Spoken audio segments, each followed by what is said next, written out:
SMT Nation, we back, and we're going to be talking about some negative news. This is bad. Verizon joins T-Mobile in layoffs as wireless players feel the pressure. I'm going to go ahead and link this. It's in the description, so you guys can check it out and read all the details. But what you're going to be seeing here in this article is CNET painting a picture of what is going on internally at Verizon, akin to what's going on industry-wide with AT&T and T-Mobile. America's two largest wireless providers are the latest companies that have reduced staff. Okay, so this was dated, I think, as of last night.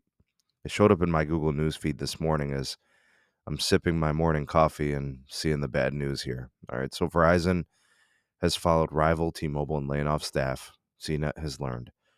The wireless carrier would not disclose the exact number of employees it was cutting, but did confirm the move had occurred. All right, now here's the rationale right here. This is the piece you want to see. Throughout the year, the company makes adjustments to headcount depending upon the needs of the business. At times, we could be increasing headcount in one area, decreasing the number of employees in others. There were a small number of employees impacted by the latest adjustment, but we have no specific details to share at this time. All right, so it's important to frame this properly. Fresh off a quarter that was really bad, and a quarter before that that was also bad, two consecutive down quarters, little to no growth, the subscriber number not moving, and they clearly had to make a money decision, and the when you look at like Verizon, for example, they're a profitable company, they make a lot of money, they generate tons of revenue, and then you have T-Mobile in this instance, which grows, right? T-Mobile actually, I think they added over 300, 400,000 net ads, right? Even with the 300,000 losses of the Sprint lines and Sprint consumers, and they grew in home internet 560,000. Even T-Mobile is cutting jobs and reorganizing and shifts within departments and layoffs and such. The industry as a whole is completely downsizing. This is a conversation I've had with my cohorts, and we've discussed this in extensive amounts, and this is just something we're seeing industry wide. T-Mobile also said most impacted employees have been offered different roles, and that a small number of roles have been eliminated. So that they're going to try to frame this so it doesn't look as bad, but there's not much you can do to kind of put makeup on a pig. Uh, some other things to consider: the economic environment. Think about what the carriers have done. T-Mobile can't raise pricing because of merger concessions. Verizon has raised prices already with, a couple of like economic adjustment fees and then some legacy plan increases. So they've done that. You can't just keep raising pricing.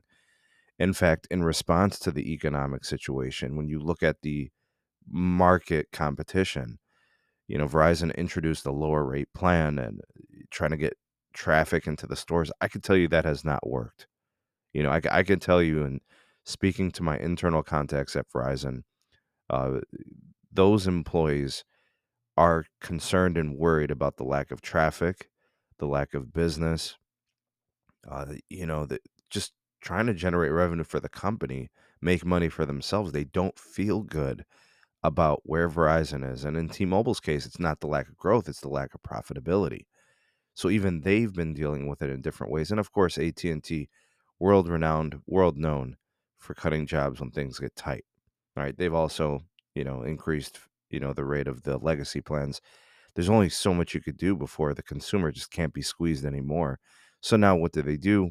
They start to look at what positions they can eliminate, job cuts, how they can rearrange departments to make them leaner. And this is kind of where we're at right now, guys and gals. And I literally woke up to this in my news feed. I didn't even see this yesterday. All right. So again, it's linked in the description. You guys can read it as well for more details. I don't know how many jobs this is going to be. I can tell you that things are not good at Verizon. Retail could be changing. Who knows? I know that the CEO is feeling the pressure, Hans Vestberg, as they're going to stick to the premium upsell, but it doesn't look like any of that is really working at this time. I mean, what can they do? Decrease pricing, you become less profitable. That hurts your bottom line. But I think there's probably going to be some serious headwinds through the rest of the third quarter, and then also through the fourth quarter. And who knows what next year is going to bring. I don't know if you guys want to make any predictions how this is going to play out. But go ahead and comment on this story, as well as kind of like the industry wide trend, in downsizing and trying to lean out and be more efficient in terms of monetary spending for these companies. Comment down below, you all, the voice of the people, the SMT Nation. Let your voice be heard. Check out some of the links in the description. We have the Patreon page if you want to support us there. Uh, you can get early access to content, exclusive videos not found anywhere else. We have our Twitter handle as well as our Gmail address for all business inquiries. Thanks for watching. Have a great rest of the day. We shall see you soon on the next video. Peace.